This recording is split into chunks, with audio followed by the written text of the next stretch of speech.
Hello, Year 7s. Today we will be continuing to look at missing angles in an isosceles triangle and start working on combining our knowledge of angles on a straight line with our knowledge of angles in a triangle.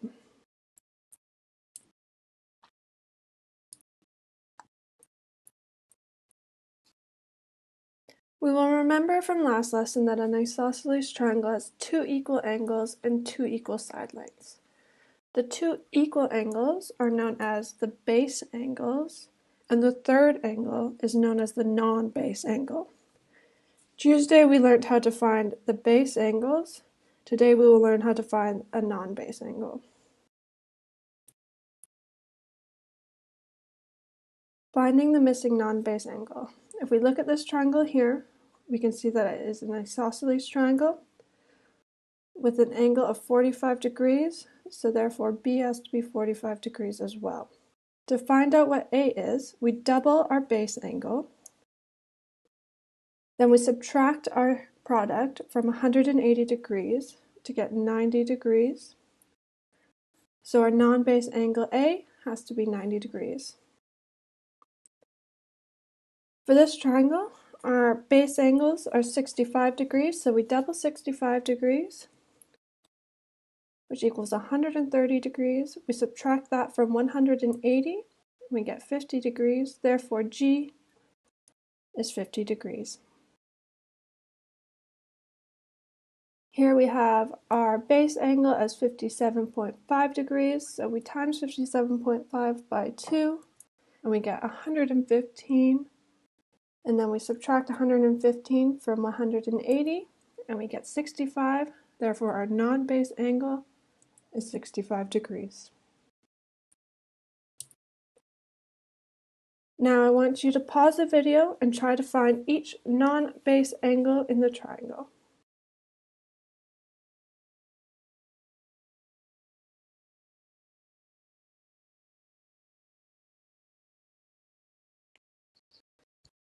Okay, grab your green pens and mark your answers.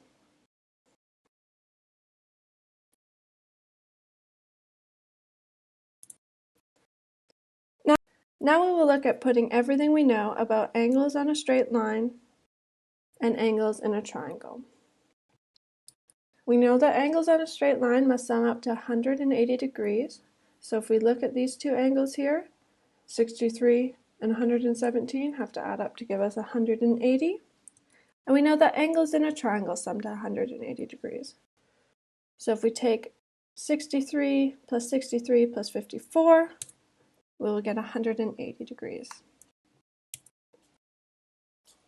Now if we combine our straight lines and our triangles, and it asks us to find all the missing angles, we can see that we have three missing angles: angle A, angle B, and angle C.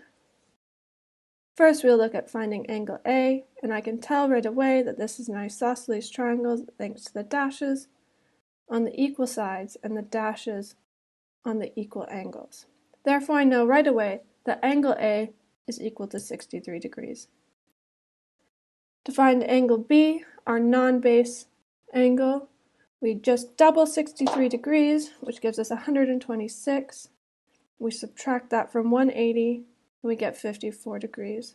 Therefore, angle B is 54 degrees. Angle C is our second angle on a straight line. Therefore, all I need is 180 degrees minus angle A, which we found to be 63. So we get 117 degrees. Angle C equals 117 degrees.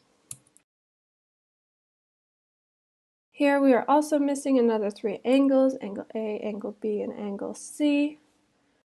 Again, this is an isosceles triangle, so I know that angle A and angle B have to be equal to each other. To find this, we have to take our known non-base angle and subtract that from 180 degrees, which equals 110. I divide 110 by 2 and I get 55, therefore angle A equals 55 degrees. If angle A is 55, then angle B also must be 55 degrees. And to find angle C, it is on a straight line with angle B, therefore 180 minus 55 degrees, which equals 125, means that angle C is 125 degrees. Here we have another triangle. We are missing only two angles this time, angle A and angle B. I can see that this is not an isosceles triangle. There are no dashes, no equal sides, no equal angles. So angle A won't be either 50 or 51. But to find angle A, we add our known angles. 50 plus 51 degrees equals 101. We then subtract 101 from 180 and we get 79. Angle A therefore must be 79 degrees. Angle B is on a straight line with the angle A we just found. So 180 degrees minus 79 degrees equals 101 degrees. Therefore, angle B is 101 degrees.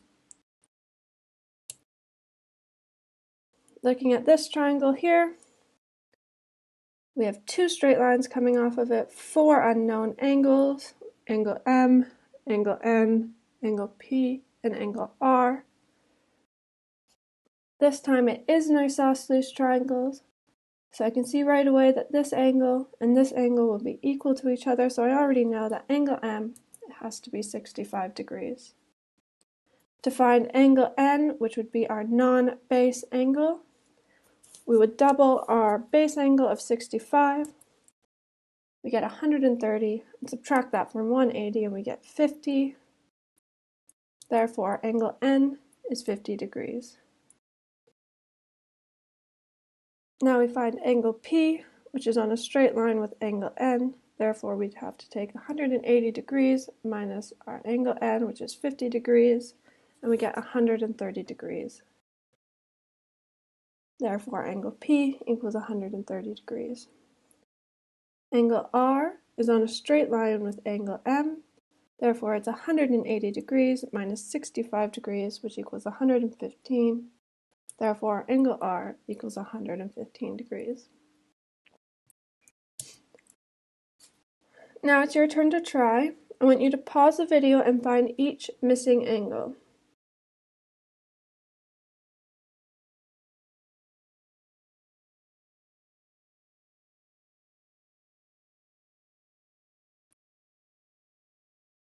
Okay, now take out your green pens and mark your work.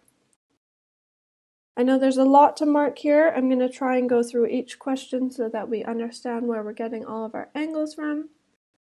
For this first one here, we had angle A was missing, and it was not an isosceles triangle, so we had to add our known angles together to get 117, take that away from 180, and we got 63 degrees. Angle B is on a straight line, so we just go 180 minus 63 equals 117. Here we had an isosceles triangle, so we knew H and I had to be equal. We take 180 minus our non-base angle equals 130, divide that by 2, so both these angles are 65. It's on a straight line with K, therefore 180 minus 65 equals 115, so our angle K is 115.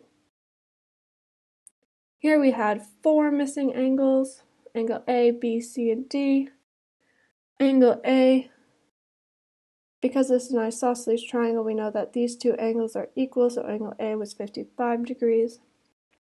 To find our non-base angle, we doubled 55, took that away from 180, and we got 70 degrees for angle B.